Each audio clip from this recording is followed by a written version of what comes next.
திருச்செந்தூர் முருகன் கோயிலில் பெண் யானை தெய்வானை மிதித்ததில் இருவர் உயிரிழந்த நிலையில் அந்த யானையுடன் செல்ஃபி எடுத்ததால் கோபப்பட்டதா என்பது குறித்து சிசிடிவி காட்சிகள் ஆய்வு செய்யப்பட்டு வருகின்றன. தூத்துக்குடி மாவட்டம் திருச்செந்தூரில் உள்ள முருகன் கோயிலுக்கு நாள்தோறும் ஏராளமான பக்தர்கள் வருகை தருகிறார்கள். இந்த கோயிலில் 17 வயதான பெண் யானை தெய்வானை வளர்க்கப்பட்டு வருகிறது. இது விழாக்களின் போது பக்தர்களுக்கு ஆசி வழங்கும். இந்த யானை அசாமிலிருந்து வரவழைக்கப்பட்டது.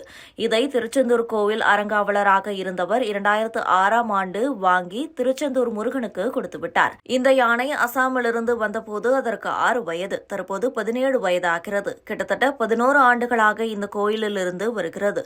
இதை பாகன் உதயகுமார் என்பவர் பராமரித்து வந்தார். இன்று பிற்பகல் 3:30 மணிக்கு தெய்வானை அதன் கொட்டகையில் கட்டப்பட்டிருந்தது. அங்கு பாகன் இருந்தார். அப்போது அவரை பார்க்க அவருடைய உறவினர் சிசுபாலன் என்பவர் சென்றிருந்தார்.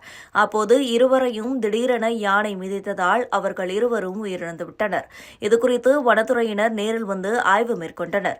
யானை இருவரை மிதித்துக் கொன்றதால் திருச்செந்தூர் கோயில் 45 நிமிடங்கள் மூடப்பட்டு பின்பு நடை திறக்கப்பட்டது.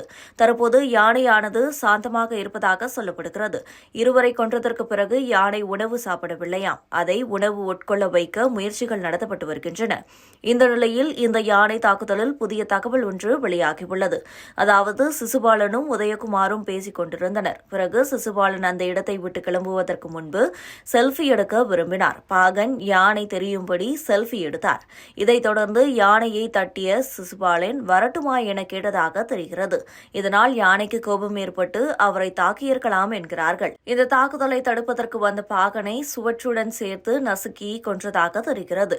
இதுகுறித்து சிசிடிவி காட்சிகளை வைத்து விசாரணை நடத்தப்பட்டு வருகிறது.